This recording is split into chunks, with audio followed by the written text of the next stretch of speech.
네, 여러분들이 기도해 주시는 가운데 저와 아내가 또 베트남 여행 또 잘 다녀올 수 있었습니다. 감사드립니다. 저와 여러분이 속해 있는 교회는요, 우리 대한예수교 장로회 고신교단입니다. 고신, 제가 고신대학교 신학대학원을 졸업을 하고 목사가 되어서 목회를 하는 가운데 있습니다. 우리 고신교단은 6월 첫째 주일을 이단 경계주일로 지키고 있는데요. 우리 6월 둘째 주일이지만 오늘 우리가 이단에 대해서 한번 살펴보기를 원합니다. 우리 이가인 자매님 사진 하나 띄워보시겠습니까? 여러분, 저 사진은요, 오늘 제가 승찬이와 은찬이 집 앞에 두 아이들을 데리러 갔다가 집 앞에서 발견한 차량입니다. 여러분 자세히 보시면 저 차량에 교회 마크가 있는데요. 대한예수교 침례회 용인교회라고 되어 있습니다. 여러분, 저 교회는 이단에 속한 교회입니다. 우리 승찬이, 은찬이가 이런 생각을 했답니다. 목사님께서 큰 차를 갖고 오셨나? 이 차를 탈까? 말까? 그랬답니다. 그러다가 승찬이가 야, 우리 차 타자 하니까 은찬이가 이렇게 말했답니다. 아니야, 조금 더 기다려보자 그랬습니다. 제가 50분에 만나자고 했는데요. 한 8분, 9분쯤에 도착을 해서 빵빵 그리고 얘를 태웠는데 앞에 저 차라서 제가 깜짝 놀랐습니다. 그리고 사진을 찍었습니다. 여러분, 대한예수교 침례회라고 써있는 곳은요, 구원파입니다. 구원파. 이 요한이 주축이 된 구원파인데 사람들이 잘 모르면 침례교네? 이렇게 하고 빠져 들어갈 수가 있습니다. 우리가 많은 교회가 있는데요. 이단에 속한 교회도 여러분들이 분별하시고 건전한 교회 우리가 잘 믿음으로 출석할 수 있기를 원합니다. 자, 우리 오늘 말씀을 한번 보겠습니다. 자, 제목을 한번 같이 읽어볼까요? 시작. 다른 복음은 없습니다. 네, 그렇습니다.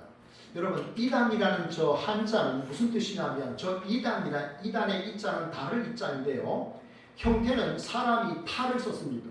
사람이 탈을 쓰고 누워있는 모습입니다. 저것을 우리가 달을 이자라고 말합니다. 사람이 그냥 누워있으면 되는데 탈을 쓰고 누워있습니다. 그래서 사람과 다르다는 것입니다. 달을 이자를 쓰고요. 저 단자는 우리가 그동안에 많이 끝단이라고 그래가지고 이단은 끝이 다르다. 시작은 예수 그리스도로부터 출발했는데 끝이 다르다라고 말했는데 저 단자는 실은 바르다라는 뜻이 가장 아주 중요합니다. 그러니까 이 단이 뭡니까? 바른 것과 다른 것이라는 것입니다. 그러니까 바르지 않다는 것이지. 그게 바로 이단임을 우리가 알 수가 있습니다. 자, 오늘 사도 바울은 다른 복음이 없다라고 이야기를 했는데요. 사도 바울은 자신이 받은 복음은 예수님께 직접 복음을 받았노라라고 이렇게 아주 좀 자신감을 가지고 이야기를 합니다. 여기 12절에 보면 이는 내가 사람에게서 받은 것도 아니요 배운 것도 아니요 오직 예수 그리스도의 계시로 말미암은 것이라 그랬습니다. 여러분, 갈라디아 교회는 사도 바울이 진짜 사도가 맞는가라는 의구심을 가졌습니다. 그도 그럴 만합니다. 왜냐하면 예수님의 12제자 중에 사도 바울이 있습니까? 없습니까? 없습니다. 사도 바울이 예수님의 12제자가 아닙니다. 그런데 어떻게 사도 바울이 사도가 되었습니까? 그가 다메섹에서 예수 그리스도를 그가 만나게 된 것이죠. 여러분, 그날도 이제 전날이죠. 사도 바울이 이제 예수님을 믿는 사람들을 잡아다가 감옥에 가둘 수 있는 권한을 대제사장으로부터 공문서를 받아서 다메섹으로 향하여 가는 중이었습니다. 다메섹 도상이라는 말은 길 위에서라는 뜻입니다. 자, 그런데 갑자기 강력한 빛이 비칩니다. 사도 바울이 꼬꾸라졌습니다. 말에서 떨어졌죠. 그리고 음성이 들립니다. 먼저 물었습니다. 주여, 니시니까? 그러니까 주님이 뭐라고 말씀합니까? 사울에게 나는 네가 박해하는 예수라라고 했습니다. 이제 사도 바울 입장에서는 이제 죽었다 생각했겠죠. 그런데 주님께서 그를 이렇게 안내하는 그런 모습을 보지 않습니까? 바로 저기가 참 인생에서 그의 인생의 전환점이 되는 것을 보게 되는데요. 생각해 보십시오. 성도들의 입장에서는 조금 전까지 예수님을 믿는 사람들을 잡아다가 감옥에 가두는 그 일에 앞장섰던 그 사울이라는 사람이 갑자기 예수 그리스도를 믿어야 구원 얻습니다. 주 예수 그리스도를 믿어야 합니다라고 말할 때 신뢰가 될까 안 될까요?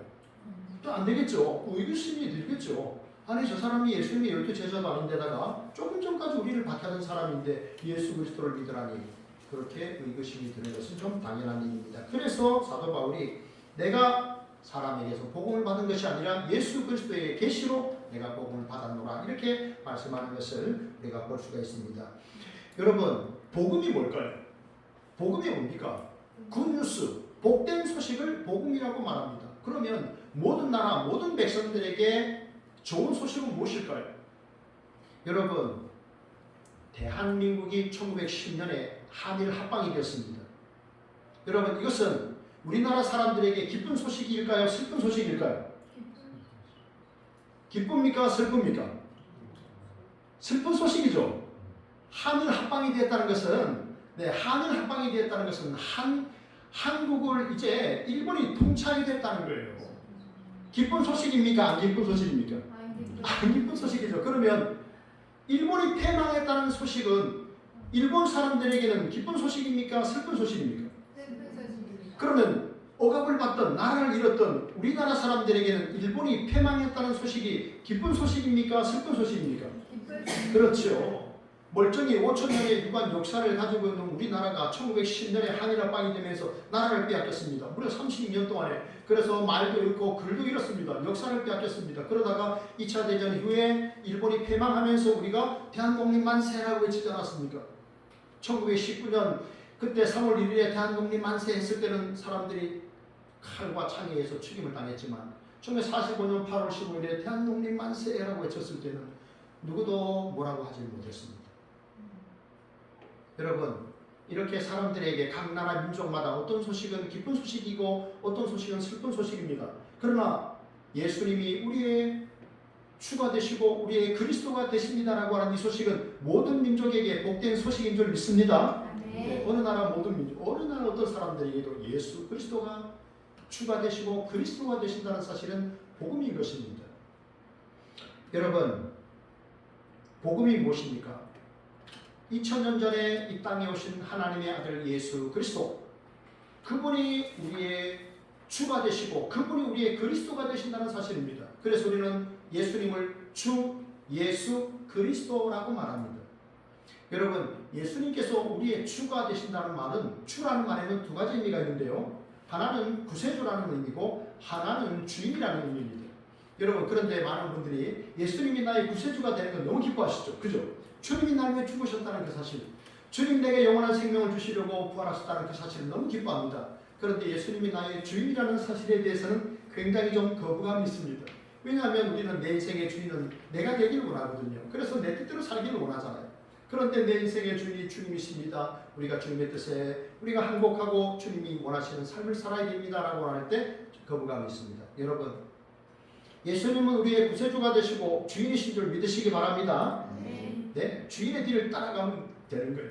그 다음에 예수님이 그리스도라고 말했습니다. 그리스도라는 말은 여러분 보세요. 이종호 목사님이라고 부르잖아요. 이종호는 이름이죠. 예수님은 하나님의 아들의 이름이에요. 그 다음에 목사님은 이게 직분이잖아요. 그리스도라고 예수님 다음에 그리스도라고 붙이는 것은 그리스도는 직분이라는 것입니다. 그러면 그리스도가 무슨 뜻이냐? 구약 성경은 히브리어로 되어 있는데 히브리어에서는 메시아라는 말이 있고 신약 성경은 헬라어로 되어 있는데 헬라어에서는 그리스도라고 말합니다. 그게 바로 기름 부음 받은 자라는 뜻입니다. 히브리어로 말하면 메시아고 헬라어로 말하면 그리스도입니다. 그래서 예수님이 메시아가 되신다, 그리스도가 되신다라는 말은 구약 성경에 보면 왕과 제사장과 선지자가 직분을 받을 때 기름 부음을 받았습니다. 제사장이 다윗이 왕 위에 오를 때 머리에 기름을 바릅니다. 머리에 기름을 붓습니다. 왕과 선지자와 제사장은 다 기름 부음을 받았습니다. 그런데 그분들은 완벽하게 자기의 직분을 감당하지 못했습니다. 다윗도 왕이었으나 그 역시 허물이 많았습니다. 선지자 제사장도 완벽하지 못했습니다. 그런데 하나님의 아들께서 이 땅에 오셔서 그리스도의 직분, 기름 부음 받은 자의 직분을 완벽하게 행하셨습니다. 보십시오. 예수님을 우리가 만왕의 왕이라고 말합니다. 여러분, 만왕의 왕에게는 권세가 있습니다. 그래서 예수님께서 죽은 자를 향하여 일어나라 라고 말하는 겁니다. 다리다 쿵 하니까 소녀야 일어나라.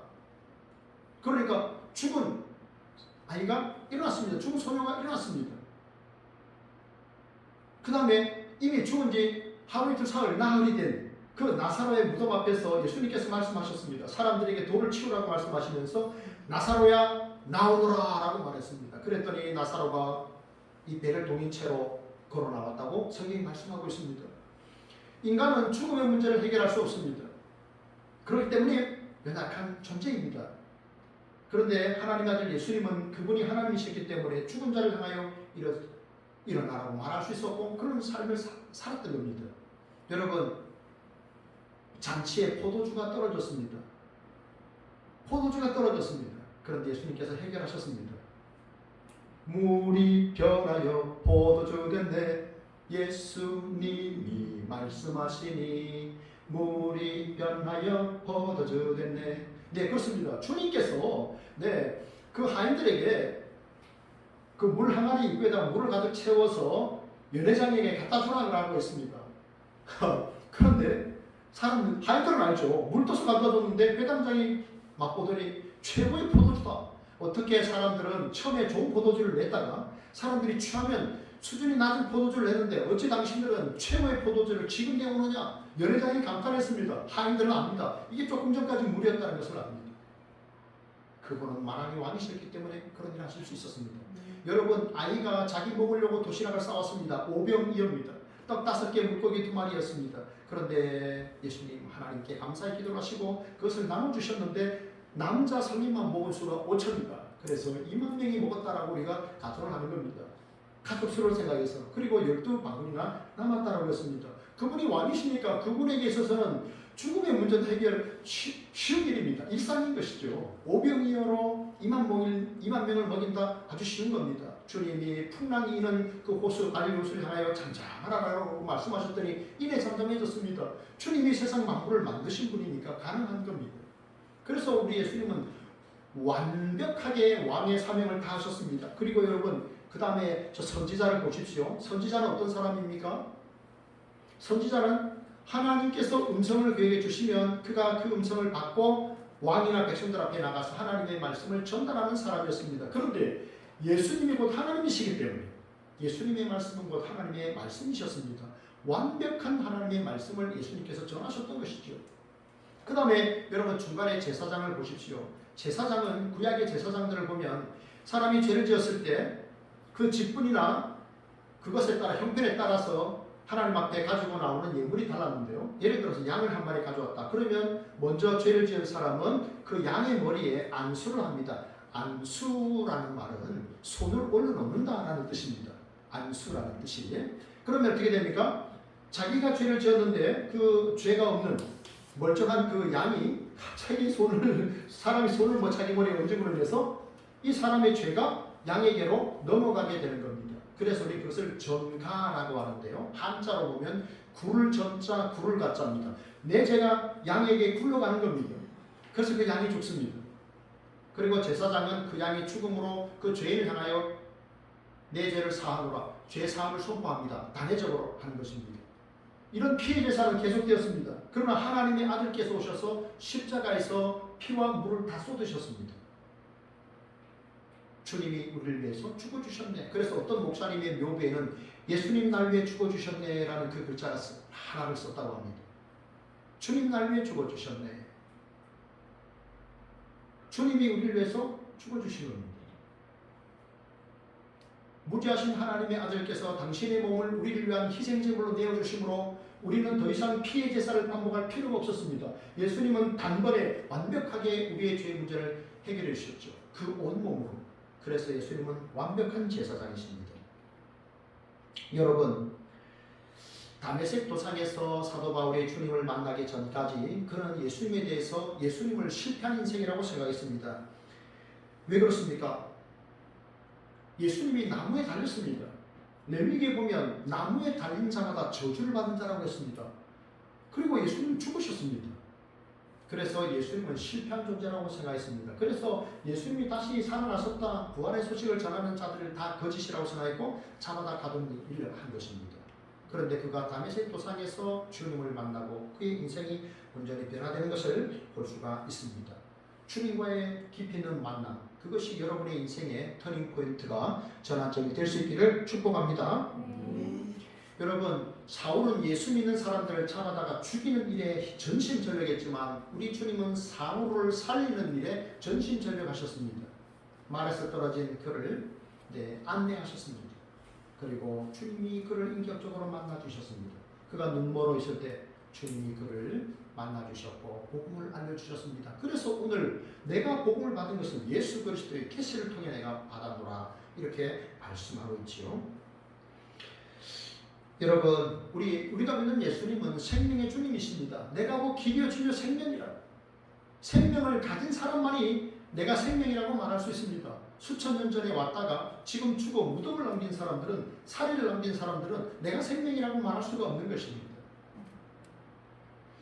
여러분, 거짓 복음이 무엇입니까? 예수 그리스도를 내가 믿음으로 구원을 받을 수가 없다. 그러니 율법을 행해야 되고 할례도 행해야 된다.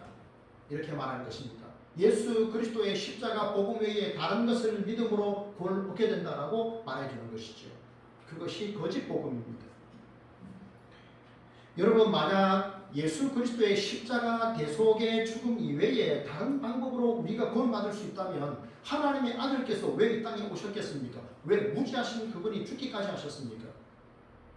다른 복음을 전하는 것에 우리는 속지 말아야 합니다. 우리는 여러분 복음을 분명히 아셔야 됩니다.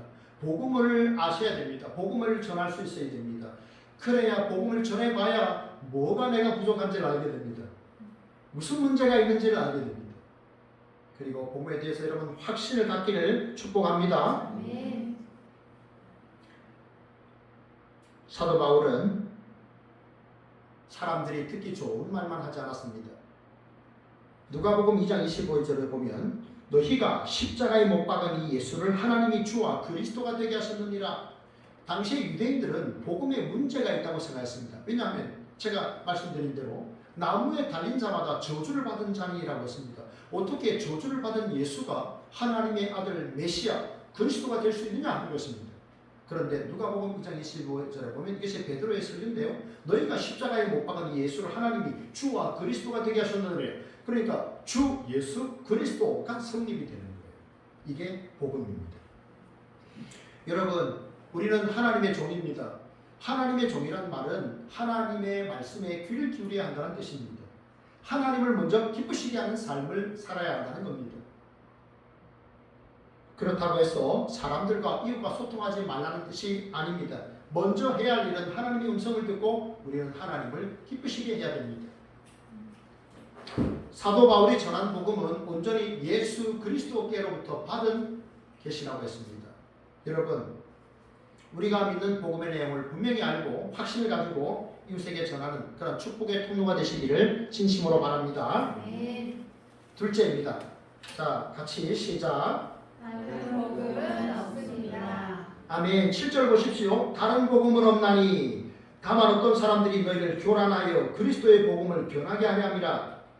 여기 너희를 교란한다라는 말은 거짓을 가르친다라는 뜻이에요. 복음의 내용을 뒤집어 엎는 것입니다. 예수 그리스도를 믿음으로 우리가 구원함을 받고 의롭다함을 받게 되는데 그렇지 아니하고 할례를 행해야 된다, 율법의 조항을 지켜야 된다, 그래야 구원을 얻는다라고 교회 안에 가만히 들어온 거짓 교사들이 다른 복음을 전했던 겁니다. 그래서 단호하게 말합니다. 다른 복음은 없다.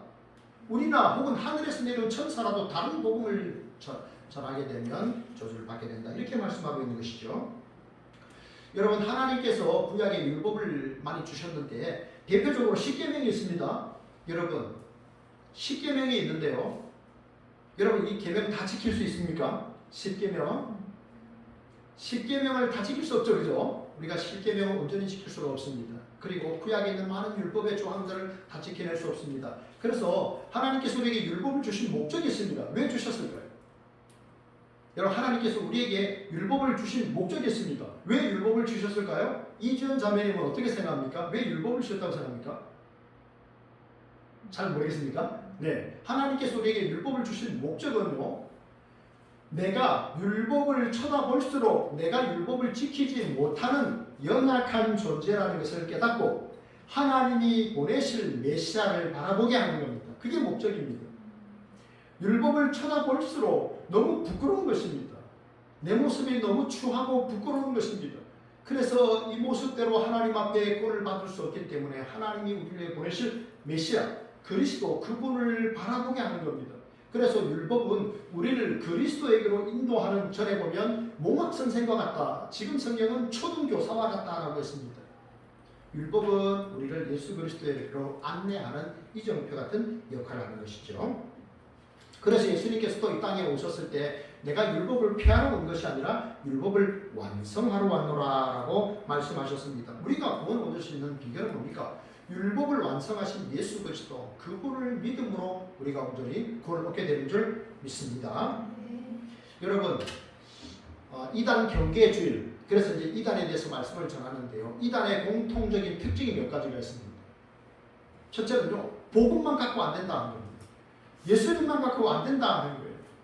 그래서 성경을 자의적으로 해석합니다. 자기 마음대로 아주 그렇게 뭐랄까요, 비유적으로 설명하고 아주 은유적으로 설명하면서 성경을 아주 자의적으로 해석을 합니다. 성경은 분명히 우리에 대해서 그것에 대해서 말씀하지 않는데도 다 아는 것이냐 떠들어대는 것이죠. 이단의 특징이 그렇습니다. 그리고 이제 교주를 신격화합니다. 자, 그리고 기존 교회에 대해서 부정적인 시각을 갖게 합니다. 기존 교회는 건강하지 못한 교회다라고 하는 부정적인 견해를 갖게 하죠. 그 다음에 교주를 신격화시켰기 때문에 교주의 주관적인 체험을 성경의 권위보다도 더 앞세웁니다. 이게 이단의 특징입니다. 우리 교주께서 지금도 하나님의 직통 계시를 받고 있다는 겁니다. 이따가 오후에 제가 이단에 대해서 아주 많은 자료를 모아서 나눠드렸는데요. 그걸 보면 이제 아실 겁니다. 이단을 이제 교주를 신격화시키는 거예요. 그래서 교주의 체험이 성경의 권위보다도 더 앞서가는 거예요. 그러다가 이단으로 가는 그런 경우들이 많은데 저런 공통점이 있는 것을 우리가 볼 수 있습니다. 여러분, 그렇지만 성경은 뭡니까? 다른 복음은 없다라고 이렇게 분명히 말씀을 하고 있는 것이죠. 로마서 1장 2절에 이 복음은 하나님이 선지자들을 통하여 그의 아들에 관하여 성경에 미리 약속하신 것이라 이렇게 말씀을 했습니다. 여러분, 복음이 곧 예수님이에요. 복음이 뭡니까? 예수님이 복음이고 바로 복음이 예수님이에요. 제가 여러분 지난 주 중에 이제 베트남에 다녀왔는데요. 제가 이제 현금을 200달러를 가져갔습니다. 돈을 총 이제 200달러 가져갔어요. 하나로 말하면 한 5, 6만 원 이 정도 됩니다. 근데 이제 베트남에서 한국 돈도 통한다 그랬지만 어쨌든 이제 달러가 가장 이제 강하다 그래가지고 100달러짜리 2장 가져가고 이제 바꿨습니다. 바꿨는데 이 사람들이 저희가 100달러를 딱 주면 이게 진짜인가 아닌가 살펴볼까요? 안 살펴볼까요? 살펴봅니다. 꼼꼼히 살펴봅니다. 돋보기 가지고 꼼꼼히 살펴봅니다. 이 한국 사람이 내민 이 100달러짜리 이게 진짜인가? 베트남의 대학을 나온 사람들이요, 받는 월급이 한 30만 원, 40만 원 정도 된다고 합니다. 베트남에서 4년제 대학을 나온 사람들이 받는 한 달 월급이 그 정도니까요. 100달러면 13만 원, 14만 원 됩니다. 그러니까 그 사람들의 월급의 한 3분의 1 정도 되니까 굉장히 큰 돈이죠. 꼼꼼히 살핍니다. 여러분, 그런데요, 화폐 전문가들은요, 가짜를 보고 연구하지 않고 진품을 보고 연구한다고 합니다. 진짜를 보고 뭐가 특징인가를 본다고 합니다. 우리가 이단을 우리가 잘 방어하고 믿음을 지키기 위해서는요, 예수 그리스도가 누구신가를 잘 아셔야 됩니다. 끊임없이 예수 그리스도에 대한 확신과 말씀에 대해서 깊이 우리가 이해를 가지고 우리가 살아야 되는 것입니다. 여러분, 제가 자주 말합니다. 수학, 산수 문제 100 빼기 1은 얼마입니까? 100 빼기 1은 뭐예요? 99라고 하면 됩니까? 빵이에요. 왜냐하면 100, 세상의 모든 것을 다 가졌고 빼기 1, 예수 그리스도 안 계시면 뭡니까? 꽝이라는 거예요. 100 빼기 1은 0입니다. 세상 모든 것을 다 가졌다고 해도 예수 그리스도 한 분이 빠지면 꽝. 그렇게 되는 거예요. 자, 그러면 0 더하기 1은 얼마일까요? 100이겠죠. 0, 세상에 아무것도 없어도 한 분 예수 그리스도를 내가 가지면, 내가 그걸 믿으면 나는 세상을 다 가진 거예요. 난 다 가진 겁니다. 여러분 그날이 속히 올 줄로 믿습니다. 아멘. 우리는 사실은요 예수님을 믿는다라고 말하지만 예수님을 사실은 잘 몰라요. 어느 목사님들이 하는 대화에서 이런 이야기를 했습니다. 우리가 너무 예수님을 모르는 것 같다. 예수님을 너무 모르다 보니까 부활의 소망이 우리의 삶의 능력이 되지 못한다. 아주 짧게 말했어요. 그런데 그것이 굉장히 울림이 됐습니다. 부활의 소망이 우리의 삶의 능력이 되어야 합니다. 이게 무슨 말일까요? 무슨 말이냐? 내가 잠시 이 땅에 살다가 하나님의 나라에 우리가 들어가게 되죠. 영과 육이 분리가 되잖아요. 그러다가 주님이 다시 오시는 그날 우리는 어떻게 됩니까? 새로운 몸을 입고 우리가 영원토록 살게 되잖아요. 이 땅에서 70년, 80년, 90년, 100년의 이런 삶, 힘들고 아프고 병들고 하는 이런 삶이 아니라 주님처럼 새로운 몸을 입고 우리는 주와 함께 주의 백성과 영원토록 거하게 되는 것입니다. 할렐루야. 믿으십니까? 네, 제가 오늘 우리 아이들에게요. 목사님이 8시 50분까지 집 앞으로 갈게 해놓으니까 하나님이 이렇게 말했습니다. 네, 할렐루야 이렇게 썼더라고요. 네, 할렐루야. 네, 그날이 옵니다.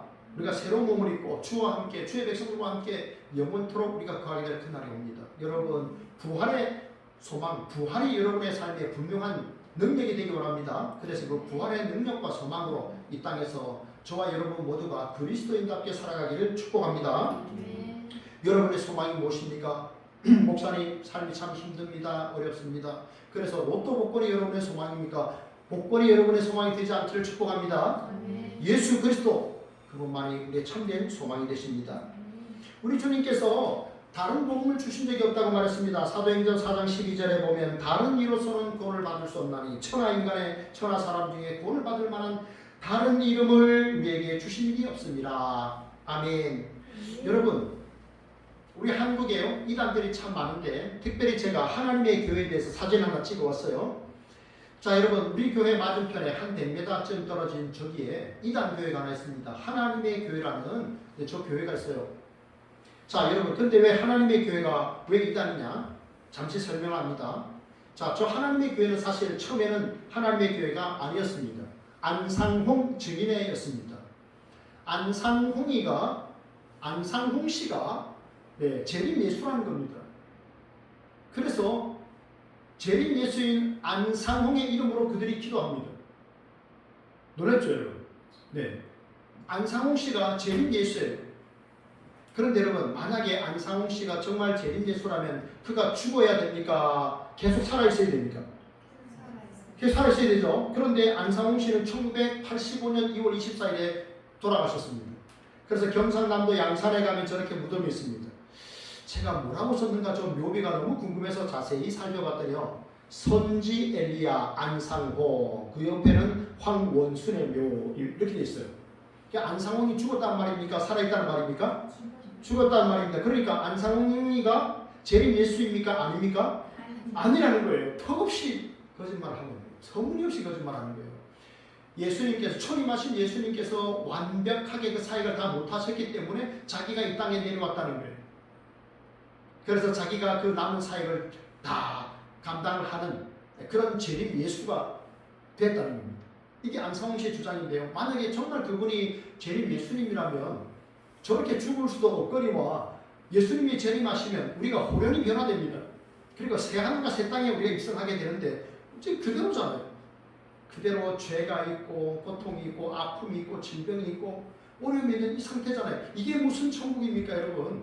그러니까 재림 예수가 안상홍이가 아니라는 증거입니다 여러분. 그런데 많은 사람들이 안상홍을 재림 예수라고 여전히 믿고 있어요. 하나님의 교회 사람들이. 그리고 그 무덤에 보면 장길자가 아닙니다. 황원순이에요. 원래 부인이 황원순이에요. 안상홍 씨랑 저 두 분이 결혼한 거예요. 그런데 안상홍이가 하나님 아버지고 장길자가 어머니 하나님이에요. 그렇게 떠받들고 있는 거예요. 내가 가끔 생각합니다. 이제 어머니 하나님이신 장길자 씨도 나이가 들어서 돌아가시면 또 뭐라고 또 교리를 바꿀까 하는 생각을 해봅니다. 이렇게 사람들이 속고 있습니다. 이게 이단의 모습이에요. 여러분 다른 복음이 없어요. 여러분 주님이 오시면 어떻게 됩니까?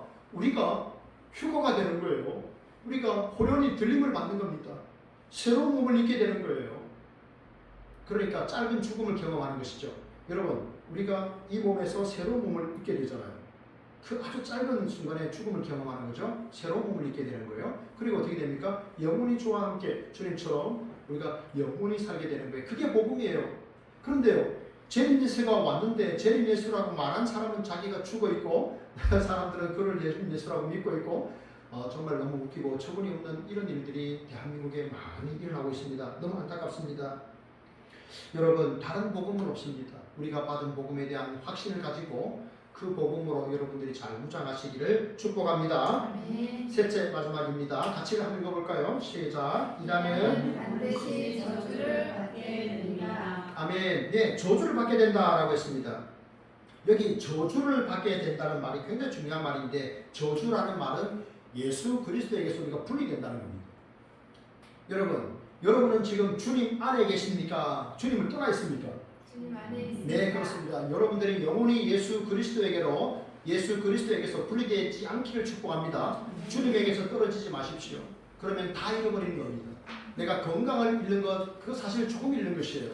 내가 재물을 잃는 것, 조금 잃는 것입니다. 그러나 예수 그리스도를 놓치면 다 잃고 맙니다. 너희가 저주를 받아 이단의 사상을 전하는 이들에게 뭐라고 말합니까? 너희에게 저주가 있을 것이라고 말합니다. 예수 그리스도에게 분리되는 것입니다. 그러면 심판의 진노를 피할 수가 없게 된다는 것이죠. 아니 목사님, 대한민국에 보십시오. 평신, 거주, 직, 주거, 통, 종, 양, 언학제, 이게 대한민국의 이게 자유권입니다. 자유의 종교예요. 거기에 종이 있어요. 종이 뭡니까? 종교의 자유가 있는 거예요. 북한은 거주 이전에 자유가 없잖아요. 그죠? 네, 그런데 우리는 뭐 베트남에 가서 살든지 미국 가서 살든지 뭐 제주도 가서 살든지 아무렇게나 갈 수 있잖아요. 그죠? 그리고 그런 거주 이전의 자유가 있지만 종교의 자유가 있어요. 그래서 아까 같은 이렇게 대한예수교 침례회 용인교회라고 하는 이런 구원파 이요한 씨에 의해서 이렇게 이끌려가는 그런 것도 큰 차를 빌려가지고 그 뒤에다가 그런 포스터를 붙이고 다니는 거예요. 종교 활동을 하는 거예요. 왜? 그분들도 종교의 자유가 있으니까요. 그분들도 세금을 내니까요. 국가에서 제재하기가 어려운 겁니다. 그래서 기독교 단체에서 이단에 대한 홍보를 하고 있는 거예요. 그렇게 하지만 하나님께서 저주를 받을 것이라고, 심판의 진노에서 벗어나지 못할 것이라고 분명히 강력하게 경고를 하고 있습니다.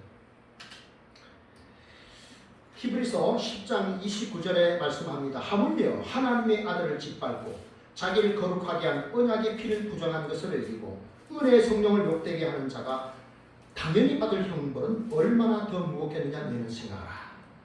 성부, 성자, 성령에 의해서 완벽한 구원을 우리에게 주셨습니다. 성부께서 성자 예수 그리스도를 통하여 십자가에서 우리의 구원을 완성하셨습니다. 그래서 예수님께서 다 이루었다라고 말씀하셨습니다. 그리고 보혜사 성령은 2000년 전에 일어났던 그 이스라엘의 그 땅에서 일어났던 그 일들이 여전히 우리 안에서 믿어지게 하십니다. 바르게 깨닫고 바르게 믿는 것이 우리의 책임입니다. 이게 완벽한 복음이고 구원입니다. 다른 복음은 없는 것입니다. 베드로전서 5장 8절에 말씀합니다. 근신하라 깨어라 너희 대적 마귀가 우는 사자같이 두루 다니며 삼킬 자를 찾나니. 여러분, 기독교에 이단이 많은데요. 왜 기독교에 이단이 많을까요? 기독교가 참 생명의 종교이기 때문에 이단이 많습니다. 여러분, 가짜가 왜 많을까요? 왜 가짜가 많을까요? 왜 짝퉁이 많을까요? 진짜가 너무 멋있기 때문에 짝퉁이 많이 나오는 거예요. 진짜처럼 여러 가지 뭐 로고도 새기고 뭐 상품 번호도 막 새기지만 가짜는 가짜인 겁니다. 진품이 너무 멋지니까, 예수 그리스도가 너무 멋지니까 가짜들이 나대면서 내가 제일 예수라고 현혹하고 이렇게 잘못된 이런 일들을 하고 있는 거예요. 여러분, 코카콜라는요 지금부터 138년 전에 미국에서 이것이 이제 생산이 된 거라고 합니다. 138년 됐습니다. 그런데 복음은 몇 년 됐을까요? 예수 그리스도께서 이 땅에 오신 게 몇 년이에요? 2000년이죠. 코카콜라는 138년 됐고 복음은 2000년 되었는데 어느 나라에 복음이 더 많이 전파됐을까요? 코카콜라가 더 많이 전파됐을까요, 여러분? 안타깝게도 코카콜라가 더 많이 들어가 있다고 합니다. 코카콜라가 들어가지 않은 세계의 나라는 딱 두 개인데요. 하나는 쿠바랑 하나는 북한이라고 합니다. 다 공산국가죠. 한국 사람이 쿠바에 정말 코카콜라가 없는가 찾아봤답니다. 그랬더니 그 끝에 그 나라에서 만든 콜라가 있는데 그 위에 보니까 코카콜라가 있었답니다. 공식적으로 판매를 못할 뿐이지 쿠바도 코카콜라를 어디선가 갖고 와서 판매하는 거예요. 북한은 들어갈 수도 없고 나올 수도 어렵고 그래서 어쨌든 공식적으로 북한과 쿠바는 코카콜라가 들어가지 못한 나라. 그래서 코카콜라 회사가 들어가면 그 나라에 들어가면 유엔이 따라 들어간답니다. 유엔보다도 콜라 회사가 먼저 진출한다고 합니다. 심지어 코카콜라는 독일 나치와 손잡고 코카콜라를 판매한 것도 있다고 합니다. 자기들의 피를 그것을 강조하겠어. 그래서 코카콜라 그 사장이 하는 말이 내 몸에는 피가 흐르는 것이 아니라 코카콜라가 흐른다는 아주 유명한 말을 했죠. 여러분 138년 된 코카콜라 2000년 된 복음 코카콜라는 마시면 마실수록 사람의 몸이 건강해집니까? 나빠집니까? 나빠집니다. 복음을 마시면 마실수록 성령을 충만하면 충만할수록 몸이 좋아집니까? 나빠집니까? 좋아집니다. 그러면 뭘 더 선포해야 되겠습니까? 여러분? 코카콜라입니까? 복음입니다. 여러분 6월은 호국 보훈의 달이라고 합니다. 대한민국을 지켜내기 위해서 1950년 전쟁이 터졌을 때 우리나라는 탱크가 하나도 없고 북한은 러시아제 탱크 230여 대를 가지고 쳐내려왔을 때 우리나라 국군들은 유탄방으로 수류탄 같은 거 하나 들고 그 탱크 밑에서 탱크를 깨뜨리거나 탱크 지붕 위로 올라가서 뚜껑을 열고 폭탄을 넣거나 이렇게 해서 유탄전으로 해서 북한을 막아냈습니다. 정말 부산까지 빼앗겼더라면 대한민국은 공산화됐을 텐데 한국군과 그리고 많은 미국 유엔군, 미국, 영국, 오스트리아, 캐나다, 뉴질랜드, 타이, 태국, 벨기에, 룩셈부르크, 이디오피아 16개 국가 우리나라에 전투병과를 보낸 나라 아닙니까? 여러분 옛날에 공부하면서 많이 외우셨죠? 의료 지원, 일본은 전투병을 우리나라에 파견하지 않았습니다. 의료 지원을 했죠. 물자 지원을 했죠. 그런 많은 유엔의 참전국의 도움으로 가장 큰 하나님의 은혜 가운데 우리나라가 회복되지 않습니까? 앞으로 태어날 이 땅에 그 후손들을 생각하면서 우리의 선조들은 목숨을 바쳐서 그렇게 이 나라를 지켰습니다. 여러분 우리는 생명의 주 예수 그리스도 복음을 우리는 지킨 사람들입니다. 바른 복음으로 우리 자신을 무장하시고 이 복음을 바르게 전하셔서 이단에 빠져있는 사람이나 복음을 듣지 못하고 죽어가는 그 영혼들을 살려내시는 그런 축복의 통로로 살아가는 저와 여러분 다 되기를 진심으로 바랍니다. 말씀을 생각하면서 잠시 통성을 한번 기도하겠습니다. 하나님 아버지 대한민국에 종교의 자유가 있는 가운데 많은 이단들이 활개를 치고 있습니다. 가짜 예수가 너무나 많습니다. 가짜 재림 예수가 너무나 많습니다. 가짜 보혜사 성령이 너무나 많습니다. 하나님 아버지 우리가 이런 참 영적으로 아버지 하나님 안타까운 시대를 살아가고 있습니다. 아버지 하나님 우리가 이 이단에 대한 분별력을 가지고 하나님 아버지 우리가 바른 하나님의 복음 말씀을 깨닫고 아버지 하나님 우리가 예수 그리스도 주 예수 그리스도 그 복음에 대한 깨달음과 확신 가운데 하나님 아버지 우리가 믿음 생활 아버지 하나님 잘 감당할 수 있도록 목숨을 걸어놓고 아버지 하나님 믿음 생활 끝까지 잘 감당하는 저희들이 되게 하시고 우리를 통해서 다른 사람들이 바른 복음을 듣고 하나님 아버지 구원을 얻고 하나님의 나라 입성하는 놀라운 역사들이 우리를 통해서 일어날 수 있도록 주로 도와주시옵소서. 건전한 교회 일어서게 하여 주옵소서. 우리 교회들이 일어서게 하시고 그래서 하나님 아버지 세상 사람들이 바른 복음을 듣고 이단을 물리치고 하나님 기뻐하는 믿음 생활을 잘 감당할 수 있도록 주여 인도해 주옵소서.